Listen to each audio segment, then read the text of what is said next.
Hello, everyone, and welcome back to the Galactopod, where we talk about a galaxy worth of different topics. My name is Nico. My name is Logan. And today we are going to be going back and watching Spider-Man Homecoming due to the fact that because of the recent release of the Spider-Man Brand New Day trailer, a lot of people have been, talking about Tom Holland and his movies as Spider-Man. A lot of people have been going back and watching his movies and giving, newer takes on it because it's, it's been a while since they've been out. And so people are I've seen a lot of people changing their minds on his movies recently. A good amount of people. So we're going to... as you were driving to my house, I was watching a video of a dude from when Homecoming released saying it was the best MCU movie up to that point. Really? Yeah, from 8 years ago. Wow, okay. I did not think there were opinions like that out 8 years ago. But the consensus was 8 years ago when it came out that it was not that good. People didn't like it. Yeah. Right? Consensus, people didn't like it. Now, we're not going to go into our shit yet, but now what do you think the consensus is on this movie now? I think it is looked back upon higher than it probably should be just because of Far From Home being as bad as it was. Okay. That's my opinion on it. Obviously because you have decent and really good, and right in between them, getting sandwiched is the absolute shit. So, okay, I guess. But let's talk about our reviews for it. Do you want to give our pros or cons after we give our ratings? What do you want to start with? Pros or cons? We can start pros. Okay. First, we'll give our ratings for Spider-Man Homecoming on 3. 1, 2, 3, 7.5. Yeah. I was pretty confident we were both gonna have the same one. I was leaning, should I go a little higher? But then I started thinking. About it.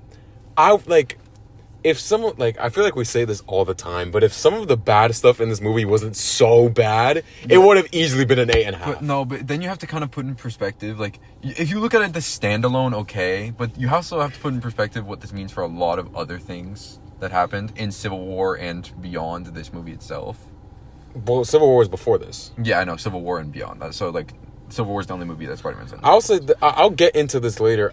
I don't think this set up Far From Home to be as bad as it was. Yeah, no.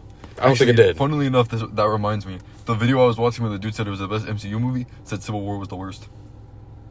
Wow, okay. Yeah, I don't know if I agree with that. Okay. That one was pretty bad. Give your first pro. All right, we'll start small. Mm-hmm.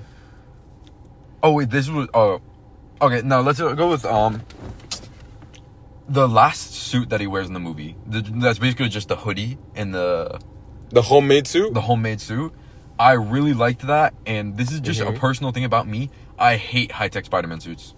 I despise them. This is why I like organic webbing better than web shooters. I agree with that. I because it's what Spider-Man is meant to be. He's meant to be a broke teenager that is the most superhero out of every superhero. So when you go and start adding all of this high-tech, expensive, Stark tech shit into it, and it's I get it kind of fits the theme they were setting up, which we'll have a lot to say about later. But I hate high-tech Spider-Man suits, and that last suit and the homemade suit, I actually think it looked pretty good. I liked how the eyes looked, honestly. It looked good for the purpose it was serving. Yeah, I liked how the eyes looked, honestly. Because it does actually look like a homemade suit. It's still objectively ugly, but it's supposed to be. Yeah. So it works. I'll give my first pro. I'm not gonna give the first one that I have written down. I'm gonna give the second one because it almost exactly contradicts what you just said. This is probably a hot take, but in terms of just the look of it, I actually really like the suit. The first one? Yeah. Okay, no, physically I like it, but in terms of the look of it, I really like it. Conceptually I hate it. I see where you're coming from. I just think the first sequence we get of him going around New York with it was really great. Yeah. That was some of the best live action Spider-Man stuff we've seen in terms of just day-to-day basic Spider-Man stuff. I feel that captured it really well. No, I completely agree with you on the appearance of this. I love the appearance of the suit. Yeah. It's probably top 2 out of all of the Spider-Man suits. What do you think? You think it's better than the TASM ones?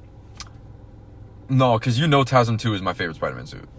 Do you think it's better than the Tobey One? Oh yeah, the Toby ones. Yeah, I hate the Toby. The Toby one. That's the normal one and the black one. You think it's better than both? Yes. You think it's better than TASM 1? In TASM 1, it is better than TASM 1 purely because of the yellow eyes. But TASM 1 suit could have been so good if it didn't have the yellow eyes, man. Yeah, That's so good if it didn't have the yellow eyes. That's the only problem. I despise the yellow eyes. The only thing I liked about them is how they had those scenes where they would shoot the reflection off the eyes. That's the only thing I liked about the yellow eyes. Yeah, but like that did not justify having them though. No, it didn't. It didn't at all. But okay. My next one. Mm-hmm.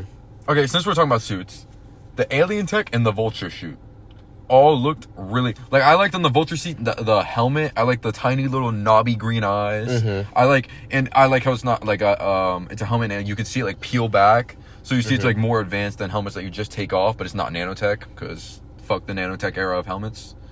Yeah, I agree with that. And the wings, obviously them having like kind of resembling the helicarrier in a way, looked with the looked good. It looked super good. And when he was flying, how they would like back and forth and everything, it was amazing. I loved that vulture suit so much. Yeah, vulture suit was pretty good. I think I'll say I think that's the best suit we've seen from any villain.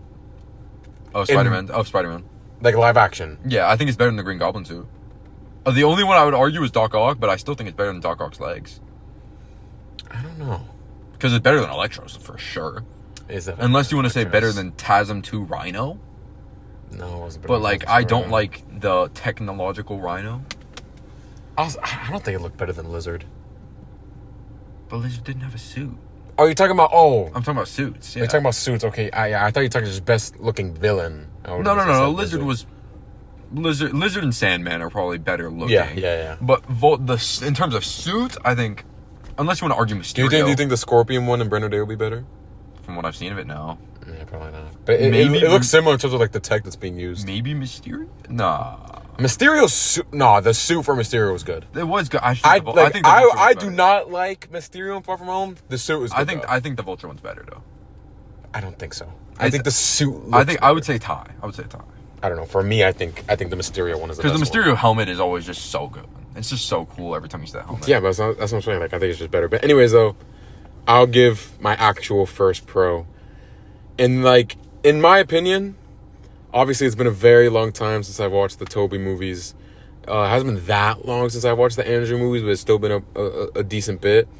The first sequence, like those first 10 minutes, are genuinely perfect, and I think it might be the best opening to a Spider-Man movie, from what I can remember. Because I think the way both Peter and the Vulture are introduced are so good, and it was such a good way to introduce like a young, naive Peter into an established MCU. Because at that point, like 2016, 17, when this movie came out, that was peak MCU. Like, pretty much, in terms of like popularity. Almost. I'd say 2018 was peak. That's a year after. That's the same era, though. Yeah. Like, it's the same, like, you know what I'm saying? He was introducing peak MCU. Phase 3. What's that phase 3? Phase 3, yeah. This was in phase 3, I think. But that's what, like, I'm saying is that this, like, it was such a good way to introduce, like, a younger Spider-Man into an established universe. And I thought it was just so good with, like, the introduction for Vulture was really good. Because the scene was, 3 minutes long, and it sets up his character perfectly. Yeah, no, I'm a big fan of stuff like that. Like, we did not need a long montage of them building the suit, building the weapons, all that. It was concise, and that's all you needed from it. Yeah. And they expanded more upon it as you go along in the movie. Obviously, with finding out that he's Liz's dad all the way at the very end, it's like, it's what you needed for it, and it worked perfectly. That's what I'm saying. And I think the way they introduced Peter was also really good. Yeah. Because you see him like the second he gets introduced, you see the flashbacks to the Civil War stuff, and you see all that. Like, I just thought that was really good. Yeah. Okay, wait. I have this one. So this is the one thing I like about Tony in this movie, and it's the first time. I feel like this is the first time we see him as really a dickhead. Like, in every movie, he's snarky up to this point. Like, he's snarky, or in the Avengers movies, he's actually very different in the Avengers movies. I feel like he's been a borderline dickhead in a lot of the other times I've seen him. Borderline. But this is where he's really a dickhead, bro. Okay, when? I have specifically written down the car scene, where he's with Peter in the car, and Aunt May calls Peter, and he goes, "What are you wearing? Something skimpy, I hope." That's something he would have said in any other movie, I feel like. No. I don't. I think I feel like that's definitely within his you character. You could say maybe, but he never did. He never did anything to that level. Or when he like leans over to open the door and Peter hugs him and he's like, "Nope, just opening the door, not trying to hug you." Or when he shows up and saves Peter and he's not actually there. I don't think that's like a big step up or like a progression of like being a dick that we see him in the other movies. It's not a big step up, but it is the first time we genuinely see like in all of the Iron Man movies, which is the most dickish we ever see him. He's just at most very snarky. Like, you don't think he treats Pepper objectively like shit? I think he treats Pepper shitty. I don't think he's a dickhead though. I think he's just a snarky asshole, which I think is a difference. Which is also I don't know. I guess, but I feel like that's like being like I don't know. He's like the way I see that is that like maybe in the other movies he was 85% a dickhead. In this movie he's 86. Like it's not really.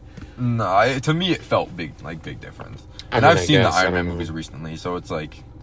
I guess I don't know, but I'll go on to my next pro. And before I say this, I'm going to just say it now because we're definitely going to get into it later. There were a lot of character changes in this movie, right? In terms of like I have a lot to talk the about. characters around Peter. There are a lot of changes made to those surrounding characters. One of them that I actually really liked is this version of Aunt May. Yeah. And yeah. Because I think a younger Aunt May suits this Peter more. Like, I don't think I could have seen this version of Peter having the old with a Toby Aunt May. Like, and even with an Andrew Aunt May, like, that Aunt May was still younger, but it was still not this, like, I feel like a younger Aunt May works really well with this Peter. And, because even though it's a younger Aunt May, it still kind of retains the same core values of the character, which you can't really say about some of the other changes they made to the other characters. I will say this is the amount of jokes made about her being hot does get to a certain point. I think it does get to a certain point, but I actually like that they actually addressed it. Yeah, like they're actually addressing it. But there's a difference between, okay, one or two jokes you may be addressing it. There's like 4, 5, 6 maybe jokes that are like, okay, we get it, bro. How do we feel about Happy and Aunt May dating? This wasn't in this movie. But it wasn't in this movie. But this is a genuine, like, I don't know how to feel. Wasn't it all off screen? It was like 90% off screen. It was in between Far From Home and No Way Home. It was pretty much all off screen, I think. That's what I'm saying. So it's like, it's whatever, I guess. It's a little weird, but like whatever. Yeah, bro. You get your next one, yeah. Okay. Yeah, this is actually, with a few exceptions, the comedy in this movie, I think it wasn't too forced, and that was a big noticeable difference from a lot of the other MCU movies. Yeah. It's because comedy, like, especially like... You have to be terrible at writing to make Spider-Man feel like forced humor. Yeah, you do. But, like, even beyond Spider-Man, like, and I will talk about Ned later, but the scene where Ned goes, "I'm watching porn," was genuinely funny. Yeah, like, that was genuinely funny, and it made sense in the scene. It wasn't too forced. Like, if you go and watch Thor: Love and Thunder, you're gonna sit there... Yeah. Questioning your existence. Yeah. Just to piggyback, because I had pretty much the same thing written down. I thought the humor was done pretty well. It was a bit too Marvel-ish at times, but, like, I think it's still good overall. The one scene that got me wasn't actually the fucking porn one. It was, like, I'm actually kind of ashamed to say this because it's so dumb, but, like, the interrogation scene with the stupid voice where he's interrogating Uncle Aaron. Yeah. Like, because I forgot that was in the fucking movie. No, it was. And like, the second he started talking that way, I just started dying, and I'm like, fuck, that's so dumb. That's such a dumb thing to laugh at. But it got me, bro. I'm gonna be honest. Yeah, that makes sense. It's a 15-year-old trying to fucking question someone. Yeah, but, like, the voice was crazy. The voice, like, I actually started dying. I was like, dude, no way this is what fucking gets me, bro. How old was Tom when he recorded 18? He was probably 18, 19? He was 18 when he was cast. I think he might have been 20 by the time they were shooting this movie, I think. Okay. Yeah, okay. Oh, and I have this written down. This was by far my favorite line in the entire movie, is when he's talking to Tony. He's talking about, like, yeah, I want to play football, but I couldn't then, so I shouldn't now. Well, yeah, that's not in this movie, though, yeah. Is that not this movie? I swear I thought this was this movie. That's Civil War. Oh, fuck, I got them mixed up. Do you have that as a pro written down, really? Yeah, I got those mixed up. Dude, did you not watch the movie? No, I did. I got, because I watched the movie, and then as I was writing my pros, I was watching a video of another dude talking about it. He had that in there, and I was like, fuck. Dude, yeah, no, that's from Civil War, bro. Bro, no. That's when he's introduced. Okay, no, but that's still, his character's essentially the same. So I'm gonna include that, even though it's not part of this movie. I guess, but like, yeah, I think that's. But it's like they do like, and I'll just piggyback that onto a different pro I had. This is, I think, the best Peter Parker we've ever seen. Yeah, you could argue. I think Andrew was the better Spider-Man. Yeah. But this is the best Peter Parker we've ever seen. The way he approaches situations, all of this, him starting to question, should I drop out of high school when he might become an Avenger at the beginning of the movie? Yeah. I actually really like that. I think Tom's Peter gets a lot less credit because of the stuff he does in Far From Home. Yes. So I feel like people kind of put Andrew above him in terms of a better Peter Parker because of that. But if you look at Homecoming specifically, and even No Way Home, like, if you just exclude Far From Home pretty much in terms of Tom's Peter, he is I want to say by far, but he is definitely the best Peter we've had. No, I would say by far. Tobey was not the best Peter. Tobey was not a good Peter Parker, and I'll stand on that until the day I die. Andrew's Peter Parker was not Peter Parker. It was a different character, I would say. No, it was Peter, but the problem was that he spent so much time as Spider-Man in his movies. Yeah. That, like, the only time he was being Peter was with Gwen. No, but then even when you saw him as Peter, he was, like, cool as fuck, basically. Peter is cool as fuck, though. Not in the comics. Yes, he is. In the comics, he is cool. He's just because here's the thing. Like, even in the comics, they'll, like, this is something that ended up changing with Tobey. When Peter gets bullied, it is not because he's getting bullied because he's a fucking nerd and da-da-da-da. He gets bullied because he's smarter than everyone, and he acts like it. Like, he acts like a snobby little bitch. He's, like, constantly trying to act like he's smarter than everyone in the room. That's why he gets bullied in the comics. Tobey was the one who changed that, and his Flash was just like, oh, you're a fucking twerp. So that's why then you go to Andrew, it's like, oh, well, Andrew's just too cool. It's like, no, Peter was pretty fucking cool. He was just really stuck up. Yeah. And Andrew kind of got that down. The problem with Andrew is that he doesn't really get a lot of time just being Peter Parker, like, in his movies most of the time. Because he's almost all Spider-Man. Because he's almost all Spider-Man, and when he isn't Spider-Man, all his scenes as Peter are basically almost all with Gwen. So then it becomes different because then it's like, now you're focusing on their relationship instead of Peter. Yeah, basically. You can give your next. Yeah, I'll give my next one. And a lot of people are going to disagree with me on this one because it is still the only Tom movie that Iron Man actually appears in. But I actually think that the Iron Boy Jr. stuff in this movie specifically, is blown out of proportion. And you mean like... Oh, okay. No. I think the Iron Boy Jr. stuff in this movie is blown out of proportion. Because I don't think in this movie they go overboard with the mentoring. And the lesson Peter learns by the end of this movie sets up his character well to move away from being Iron Boy Jr. The problem is that is Far From Home. That's what really like because by the end of this movie, he should have a respectful relationship with Tony, but it shouldn't be mentoring anymore. Like, with the way they set it up. Yeah. The problem is that obviously you have everything that happens in Infinity War, Endgame, he dies, da-da-da. Then in Far From Home, you have Tony haunting the entire movie. Yeah. And then that becomes a different thing at that point. I'll talk about it later. I have disagreements with that. Really? Okay. Okay. My next one this is about the Vulture, because I do think he was probably the best part about this movie overall.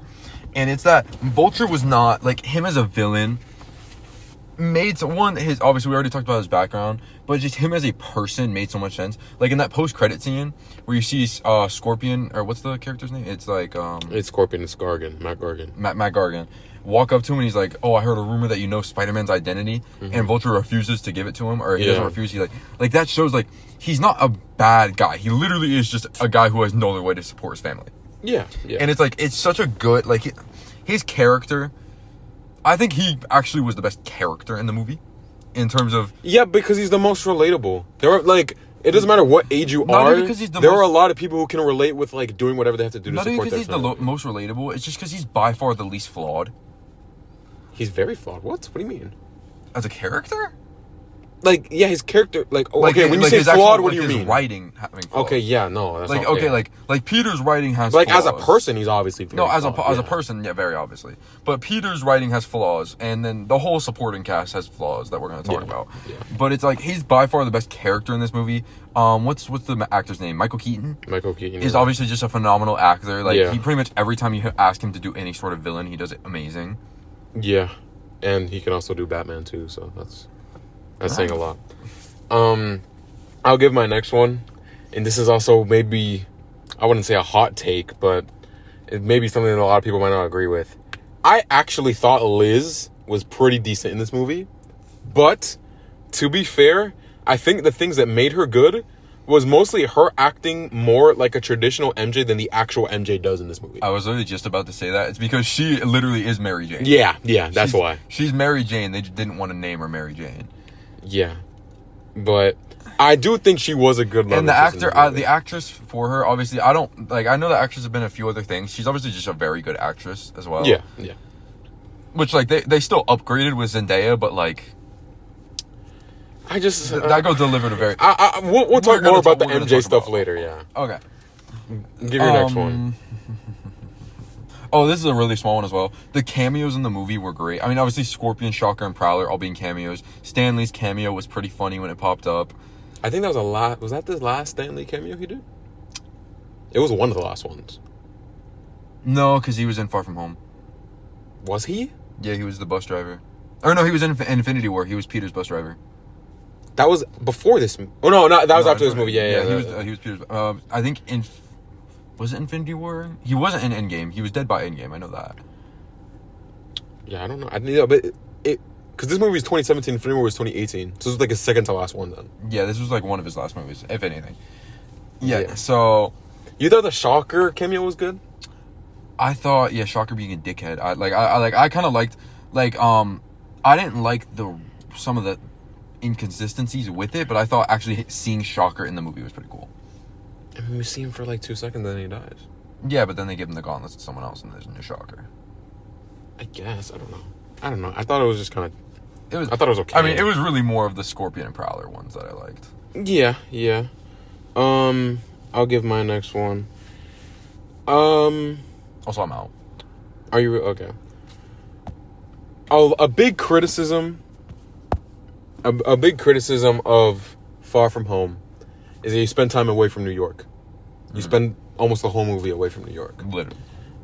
There is a good chunk of this movie that they're not in New York in this movie. But I actually don't mind getting away from New York a bit in this movie, because I think the movie does set it up very well for him to establish himself in New York after the movie as a more mature and better Spider-Man. But then Far From Home happened, where he spent the whole thing away from New York. Which obviously, we're gonna try to wrap this up because we're gonna need some time to talk about the cons. But that's one of the things I really liked about that opening sequence is you see the down to earth Spider-Man, him helping like a lady walk across the street, or him stopping a random bike robbery, something like that, like small stuff. Like it's not like he goes and fights the Rhino every weekend, bro. Yeah, which is like makes more sense for like the MCU that like you can't give Spider-Man all of New York like these like a villain of the week like he gets in his like animated shows and stuff, because it's the MCU. Yeah. But I'll wrap through some of the ones I have left. You said this before. I thought that Aaron Davis, the Prowler cameo, was pretty well. The fact that they referenced the Miles in Tom's first movie was pretty cool. The fact that same Prowler got put in the Across the Spider-Verse. Across the Spider-Verse, yeah. I thought the reveal of Vulture being Liz's dad was so good. And obviously, like, I thought the Vulture in general was probably one of the best Spider-Man, like, best written Spider-Man movie villains, because he's just, like, so good in this movie. I thought the sequence where he's driving them to Homecoming in the car was so fucking good. And this brings me to what, in my opinion, probably arguably the best scene in Tom's entire trilogy, which is the scene of him lifting himself out of the rubble. I thought it was perfect. Like, I genuinely think that scene might be better, like, might be the best Spider-Man scene live action that we've gotten. Like, it's definitely up there. It's definitely like top 5, top 3 even, just maybe. Spider-Man, yes, probably. Probably, yeah. Or no, the Toby with the train is better. Is it better than this? Toby with the train is better. But it is still top. Like, it's still like a top 3 Spider-Man specific. I think the Toby train, Gwen dying, and this. I kind of put Gwen dying just because it's another character into it. But yeah, I would put those in my top 3 as well. Yeah, probably. My favorite part about this movie is the decision that Peter makes at the end of the movie was amazing. For the first time in this movie, Peter is finally asserting himself and knows who he wants to be, and like that he wants to carve out his own path and identity outside of Iron Man and outside of the Avengers and be the Spider-Man that he wants to be. And it was such a good setup for his character. Even though I would have preferred that he had just made his own suit at the end instead of getting the old one back, I still loved the ending. Mm-hmm. And my last one, I'm so glad we're finally going to see at least some sort of payoff for the Scorpion end credit scene, because he's going to be in Brand New Day. Because the fact that he went his whole trilogy and we never saw Scorpion. If it ended like that, that would have been terrible. Yeah, that would have been pretty bad. Okay, so we're good to move to cons? Yeah. Because we ran that a little longer than I thought we would. Yeah, give your next con. Ooh, okay, so I have 3, but they're all very long. Okay. Actually, no, I have 4. I'm lying. All right, I also have 4. First one, Iron Boy Jr. That's just that's the most talked about con, we'll say. Mm-hmm. And even though it is worse than Far From Home, it is still pretty bad in this movie. And it sets up an inconsistency that carries over from Civil War. It's Peter fought on Iron Man's side in Civil War and then immediately fights against him following the same principle. Explain that. So the Sokovia Accords in Civil War, obviously. Mm-hmm. Superheroes working for the government. In Spider-Man, he directly opposes the government, opposes the Sokovia Accords, and opposes Iron Man, who is his mentor. So it's like, yeah, you're setting Iron Man up as his mentor, but then it's also like not his mentor because he's directly going against him and directly going against what they set up his character for in the Civil War movie. That's not what they... Bro, Peter doesn't even know what he's... Like, it's very, very much like a thing. He doesn't know what the fuck he's doing in Civil War. He doesn't know why he's fighting Captain America.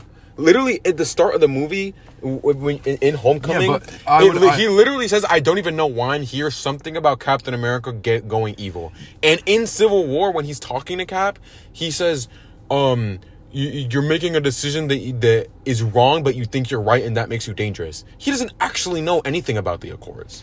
Yes, but... Like, he doesn't know what he's fighting for. He does in Spider-Man Homecoming, and he never once addresses it.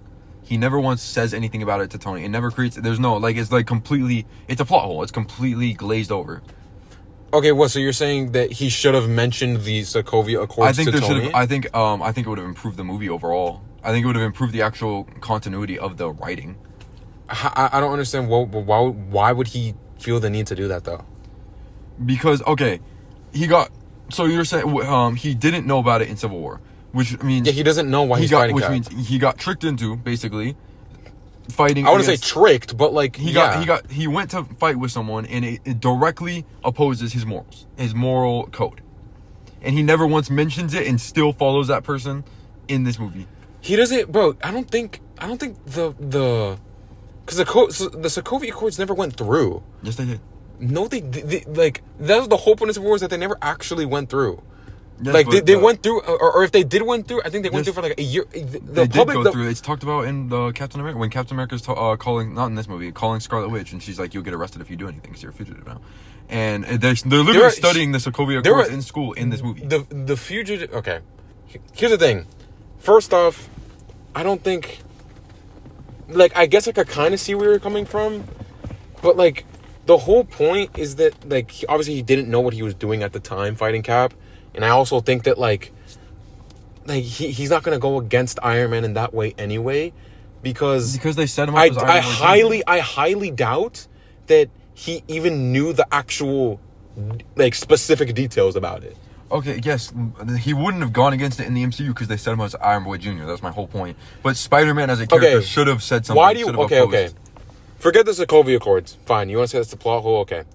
What was so bad between the Iron Man and Peter relationship in this movie specifically? Okay, the things I don't like about Peter and Iron Man in this movie. One, even though I did like Tony being a dickhead, I don't like that Peter was kind of just blindly looking for Iron Man's approval. He's 15. He's 15, yes, but that's not what Spider-Man's character is supposed to be. That's a mischaracterization compared to the comics. But he doesn't start. He doesn't. Okay, Peter in the comics at 15 does not act so much differently than Tom does in this movie. He just doesn't. Yes, but he's not looking for the approval of other heroes. Like, yes, he likes the approval of other heroes, but that's not the whole like driving force. Which they did. Yeah, change and by the end of the movie, he's no longer looking for his approval. Which they changed. That's the whole point of the movie. Yes, they change it, but I'm saying I didn't like it at the start of the movie because that's not what Peter's character is supposed to be. Yeah, it's not. He's not supposed to be that. They wrote that in so they could write Iron Boy Jr. And that's what carried into the next movie, and that's what carried into. No, okay. You want to talk about the next movies? I'm not going to argue with you about Iron Boy Jr. Far From Home at all. Yes, but it carried over. That's the point. And I'm saying it shouldn't have carried over because by the end of this movie, he's not supposed to be Iron Boy Jr. I can agree with that, but I don't like how they said. I don't like him being Iron Boy Jr. at all, but I don't like how they said. I don't think he was Iron Boy Jr. in this movie. That's my point. I think because here's the thing. You look at it from an MCU perspective. How do you introduce Spider-Man? You can't just... You either go down the route of he's already existed for 6 months and someone has to bring him into the fold. Someone does. Especially because you're introducing him in Civil War. It made sense that it was Tony. And it made sense that because Tony already had that thing in Iron Man 3 with the little kid and fucking wherever he landed... It made sense for them to be like, let's try to introduce a mentoring thing here. The problem is how long the mentoring thing went on for. It should not have. It shouldn't have it shouldn't have gone past this movie. In my opinion, I think the whole point of the mentoring thing works in this movie because they don't get along and because they're constantly going against each other. That's what makes it work within this movie specifically. Because the fact that they're constantly disagreeing and they're constantly arguing and Peter's constantly going behind his back and this and that, that's him not being Iron Boy Jr. Him taking out the tracker, him going against his back and doing shit with like telling Tony that he's doing something else when he's really trying to like capture the guys who have the weapons. That's him not being Iron Boy Jr. I'll say this: I don't like the fact that Iron Man goes out of his way in like interferes with Peter's stuff in this movie in terms of saving him from the lake and with the boat scene. I wish we could have seen Peter just figure his own way out of that, but I don't think that's enough to say that he's completely full-blown Iron Boy Jr. in this movie. Yeah, no, it's definitely worse in the next movie, but it's still in this movie and needs to be noted as a con. I don't know. I don't think it was nearly as bad as people make it out to be within this movie. I don't think the Iron Boy Jr. stuff is nearly as bad as people make it out to be in this movie. In Far From Home, I will be the first one to tell you I hated it. Yeah, it's your turn. Okay, it's my turn. I'll give my first one. This is something I actually despise and is actually a mischaracterization, is Flash Thompson. The fact that this is the Flash Thompson that we got in the MCU is despicable. Like, even the first time he pops up 10 minutes in, he's bad from the jump. I can't even begin to explain how the direction they went down for this Flash is contradictory towards the entire point of Flash's character. He is not supposed to be this guy who's like just this rich asshole who like isn't physically imposing at all and is just like a snarky little dipshit. The whole point of Flash is that he's a physically imposing presence that Peter could not handle before and that he has to make it seem like he still can't handle now even though he can. And he has to allow Flash to fucking bully him because he couldn't stop him before, so he shouldn't now. And if you wanted to give Flash a bigger role, which is what they do in this trilogy, they give Flash a way bigger role than Flash has ever had in any movie before. I wouldn't say that. Flash has had significantly more screen time. Maybe more screen, but he doesn't have a bigger role than the narrative though. Slightly, I would say. Like, but it's like it goes from 0 to half a point. I guess that would be what my argument would be. Like. And then, like, this is actually a mischaracterization. Yes, but if you're trying to give Flash a bigger role, there's ways to do it. Like they did it in TASM 1 or 2, I think. In 2, he had literally 0 screen time. Or was it 1? Was it 1 where he goes it feels good, doesn't it?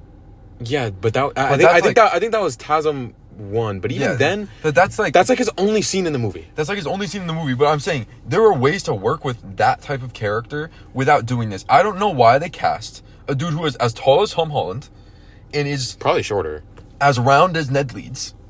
He's not that fat. Okay, he's not, but like, and it just has 0 intimidating factor. Like, if you're seeing Flash come on the screen, you're looking at it, it's like, okay, if we're going by stereotype, Flash is gonna be stealing Liz Allen from a Peter Parker. Yes, like that's what the point of Flash Thompson is. Yes. I'm looking at this dude and I'm like, he might take weird MJ. Even then, But yeah. I'm very disappointed that this is the Flash we got in the MCU. Okay, and I'm gonna segue off of that onto my next con, because this was probably my least favorite part about this movie. Mm-hmm. The entire supporting cast, minus bits from Liz Allen and the Vulture, was just not good. I have never liked Ned Leeds. I still don't like Ned Leeds. Ned Leeds is a one, he's comedic relief. Two, he's plot armor. That's what Ned Leeds is. Okay. Emo, Michelle Johnson, MJ. Michelle Jones. Didn't like at all. And I think no one liked it. That's why everyone liked her more in the second movie, when she was way more present and like not emo peripheral. She still still the same. She still was, but she was way more peripheral here, so it made it worse. I guess. I didn't like Liz Allen just because it's MJ, but it's not MJ. Yeah, but I like Liz Allen because of that. But I also know that that's why. I do think young Aunt May was fitting, but I think in this movie, I would have preferred this version of Aunt May over the other two versions for this version. No, but I think this was the worst that Aunt May was. I think she was better, even though she had no screen time. Far from home, I think she was better, and she was obviously way better in No Way Home. I mean, yeah, but she was just mid in this movie. I would say she was just mid. I think she was good in this movie. She just had way less to do. Yeah, she was just mid in this movie. She basically existed so they could comment on how hot she is. I mean, I guess, but I don't know. I still think she's still good support for Peter though. Yeah, especially after he gets his suit taken away. But when your best supporting character is a 7 out of 10 maximum. I mean, I guess that's fair, but that's more so just because of how bad the other ones were. I don't think that's a point against Aunt May. No, but the entire supporting cast, and I hate Ned Leeds, and this is gonna go into one other thing I said. How the fuck is Ned Leeds hacking into Stark firewalls? Tony Stark firewalls, who's hacked into the government, who has literally hacked government mainframes with ease, and Ned Leeds, the 15-year-old from science class, is hacking his firewalls? Are you joking? Okay, now you're talking about Ned Leeds, so I'm gonna read what I have written down about Ned Leeds. Before I say this, I actually don't want to put too much blame on Marvel, because we know that Sony heavily restricted them with certain characters they could use. Yeah. But I can't with this version of Ned. And the reason why isn't because... He's an original character. This version? He's an original character, isn't he? No, because Ned Leeds, from the comics... Okay, you've played the Spider-Man games, right? Yeah. You know Genki? Yeah. That's Ned. That's Ned. That's what Ned is. Okay. Ned from the comics, that was Miles' best friend. Yeah. They stole him because they couldn't use Harry in this universe. Mm-hmm. Sony didn't allow them to. So they were like, we need to get someone else. Let's take Ned Leeds away from Miles. That's why in the Insomniac games, he has Genki instead of Ned. Because that should be Ned, but they can't use Ned because the MCU used Ned. So they just use Genki. And if you look at Genki in that fucking game, it's literally just Ned. It's literally Ned. It's Ned's personality, which works way better with Miles. Yeah. But it doesn't work with Peter. And the reason why is because he's incapable of ever being serious. He doesn't feel like a real character. And I think they could have used Harry Osborn, but if Sony restricted them from doing that, they could have at least gone a different direction with Ned that could have been perceived a lot better. Because clearly they're not afraid with making different character choices for these characters. You should have just made Ned Leeds a different character. You should have changed his character in order to fit this movie more. I don't think I didn't like Ned from the sake of, even in the scenes where it's supposed to be serious, he's incapable of being serious as a character. Because he literally was thrown in there for comedic relief. And I despise comedic relief characters. Because more often than not, they're just pointless, and they're sat there for people who can't handle a serious tone in a movie. Yeah, and just that was one of the biggest things I didn't like about Ned was, I'm sympathetic towards the fact that I know Sony heavily restricted them with this, and I think but it's just a thing of what are we doing, man? Why is you have to make him an actual character. Peter's best friend in almost every iteration of the character has never been just comedic relief. You have to make him a real fleshed out character. Yeah, because there's so much you can do. Every version of Harry Osborn, even the TASM one that was terrible, was a more fleshed out character than Ned Leeds. And it gets even worse when you compare this to James Franco's one. Because James Franco was so good. He was one of the better parts about the Spider-Man movies. And you take Ned and it's this dude just sucks. He just sucks. There's no... You have any left? I do. So one was, this is just more plot holes in this movie. So one, the Vulture crew being able to keep the alien tech without S.H.I.E.L.D. hunting them down is insane to me. Because they literally in multiple movies, it's like S.H.I.E.L.D. monitors everyone everywhere through whatever camera that is available, phones, tablets, whatever. The fact that they could keep the tech was crazy. Well, you only hear S.H.I.E.L.D. people saying that. There have been plenty of instances in Marvel where they have failed to track people down in New York. Yeah, but still, like, alien tech from the biggest invasion Earth has ever seen. And the fact that Tony Stark didn't take it into his own hands to track it down. And the fact that... Well, they didn't know it was gone. They didn't even know that it wasn't there. Yeah, but here's something that they did know was gone. The fact that Vulture was stealing from the DODC trucks. And those trucks had no armed guards, no actual guards. It was literally just 3 truck drivers in the middle of the night. That's more... I guess, well, you wanted them to have, like, an armed person in, like, the back with all the stuff? Yes, with alien technology that was very easily weaponizable, and they know it was weaponizable by this point because this is after the bank invasion, the bank robbery that Spider-Man stopped. I mean, I guess, yeah. That doesn't bother me as much because it's like you're in a moving tow truck. I can understand why they could put armored cars next to it, bro. Come on, they could put 2 armored cars next to it. Okay, and this is... I don't know, that's not the biggest deal to me in the world. This is also just my last big one. I don't like how many people found out Peter's identity in this movie, because it was Ned and Aunt May both find out in this movie, technically. And I don't like... Well, Aunt May is a stretch. We'll say Aunt May is a stretch. Because she found out in the post-credit scene, to be fair. But I don't like... No, that was the last scene of the movie, was her finding out. Oh, okay, yeah, last. I don't like that Aunt May found out. And I don't... And I get it's because... I don't mind that Aunt May find out. I just don't like that they didn't do anything with that in the next movie. I get that they like had to give it to Ned because they wanted to do something with his character, but I just hate... I don't think... it didn't bother me that Ned found out. It didn't bother me... Because I just don't... What they did with May finding out in this movie didn't bother me, because I would have thought they would have handled that differently going into the next movie. Yeah, the only thing they did with it was the Peter Tingle joke. The issue with May finding out has nothing to do with this movie. It has everything to do with the fact that once you get to Far From Home, and once you get to Infinity War and Endgame, where you see Peter again, never once does he worry about it, never once does he mention it. All and then you get to Far From Home, his next solo movie, and May doesn't give a fuck that he's Spider-Man. It's like, then you remove all that. That is the actual issue with May finding out. But that's nothing against this movie in particular. But it just annoys me, the amount of people that find out Peter's identity. Because even if you look at them individually and it makes sense that they know Peter's identity. Like, yeah, Happy Hogan, it makes sense that Happy knows who Peter Parker is. But at the same time, it's just like... You didn't like that Happy knew Peter was Spider-Man? No, it's not that I didn't like Happy specifically. I just don't like the sheer number. Because that's, 4 or 5 in this movie alone? I mean, it's always been around that. That was always... Normally that was inevitable. Bro, that was going to be inevitable for an MCU Spider-Man. No, but if it was in the second or third movie, I'd understand. But in the first movie, that many people know. Dude, okay. The only people who are actually present throughout this movie who know throughout this movie that he's Spider-Man. Ned, Happy. That's it. Vulture. Okay. Throughout the movie, he finds out in the last act of the movie. Yeah, to be fair. Well, and Tony is throughout the movie, to be fair. He's not present throughout the movie like that. Yeah, but it's still like... It kind of goes against like Spider-Man's whole mask. I don't know. I didn't like it. If it was the second movie and you told me that 6 people knew, I'd be like, okay. But in the first movie, I'm kind of like, that's a little... Well, I mean, like, okay, only one... I guess 2 people actually find out during this movie. 3, if we count Aunt May. I'm not counting Aunt May, I guess. We'll put an asterisk on that one. I guess, yeah. Yeah, that's basically... That's all the ones you have? Okay. I'm going to talk about my opinions about some of the stuff you talked about. When it comes to this version of MJ, obviously I've come around to this version of MJ now, but she gets off to such a weak start in this movie. And even though she's obviously improved as a character, I still find myself wishing we got an actual Mary Jane instead of a Michelle Jones.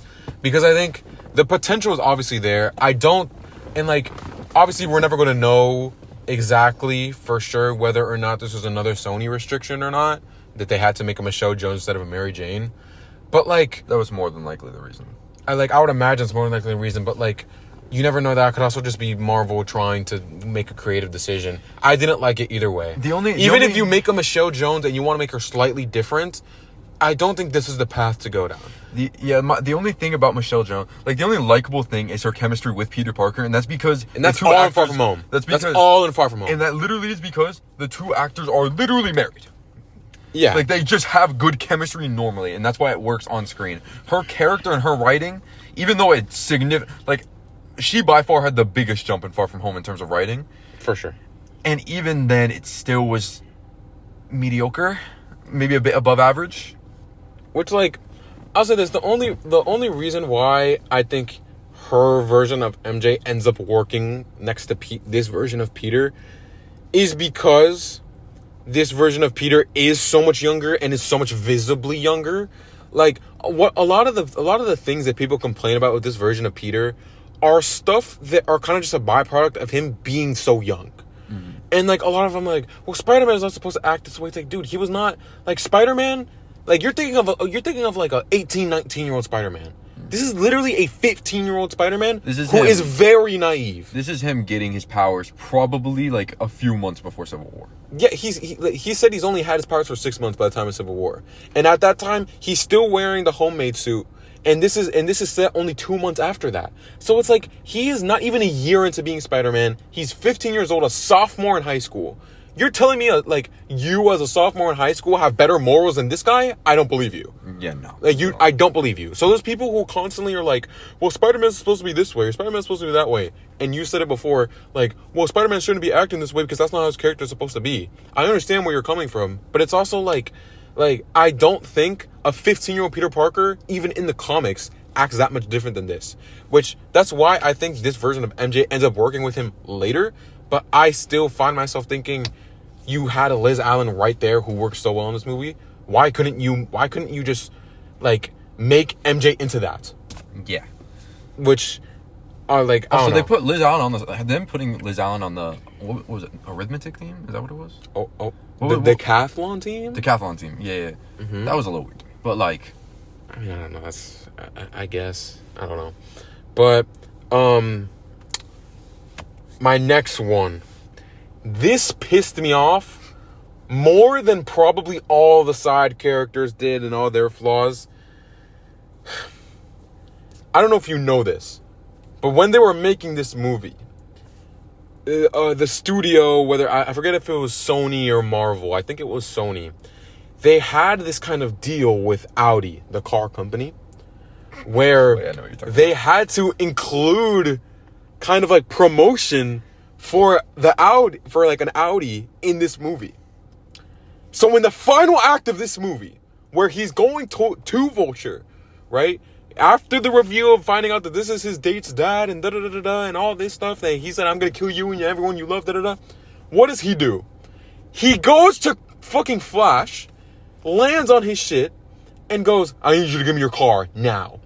And we get a Spider-Man scene in the final act of a Spider-Man movie. We get a sequence of him driving to the villain.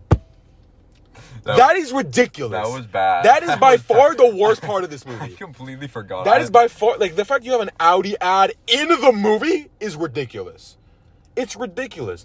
Especially because literally, like, what, 20, 30 minutes before that, you get the chase scene of him chasing down the fucking truck through the neighborhood that he's driving past later in the movie, like, swinging and jumping and doing all this stuff when Vulture gets him and drops him in the lake. Then 20 minutes later, he's driving through those same streets. Like, yo, just have him swing. Just have him swing. Like this. Like, I could see them trying to justify it by trying to stay conspicuous, but it still was a bad scene. It was so bad. Why are you getting, like, listen, I know they had to fold to a lot of Sony's demands for this because of how desperate they were to get Spider-Man in the MCU. But fuck me, you really let them put an Audi ad in the fucking final act of the movie? Yeah. Are you kidding me? That's ridiculous. Well, that pissed me off way more than anything else did. I think they put like a Coors Light ad in a Wolverine movie at one point. It was so bad. It was so bad. Okay. Let's wrap up. I only have one more. And like, this is kind of me talking about the setup for this movie. What I talked about earlier with the lesson that Peter learns at the end and how that set up his character to be the type of Spider-Man that we think he's going to be in Brand New Day and that people have been wanting to see for a long time. I think this movie did set that up for people to see that version of Peter. But unfortunately, all that good setup from the ending of him carving out his own path was for nothing. And even though this isn't really something that goes against this movie in particular, he spends almost the entirety of the next movie worrying about being the next Iron Man. And we never got to see any consequences for Peter with May finding out, which also has nothing to do with this movie, but like it's still worth mentioning. It would have been a good scene. Far From Home should have started with an emotional conversation between Peter and May about her finding out, or a flashback scene or something. Yeah, it should have started that way. The only reason I didn't do it is because they had to do the time skip to junior year. Because I think but you could have done a flashback easily. He looks the exact same. Yeah. Tom Holland looks the exact same. Marissa Tomei looks the exact same all the way up to No Way Home. So it's like, you can't tell me you couldn't have done the flashback scene. It was so annoying. And it's like, I'm not even going to begin to talk about the next movie. Like, the villain, like, only has a personal grudge towards Iron Man. The fucking whole thing, everything is Iron Man in that movie. But yeah, that's, again, doesn't have much to do with this movie in particular, but... So that's all we have for the pros and the cons. So we're going to stop. If you're on YouTube, this is going to be the end of the video, and the next video will be published at 8 p.m. on Sunday night. And so we're going to wrap this one up, and we'll be back in about 10 seconds if you're on Spotify.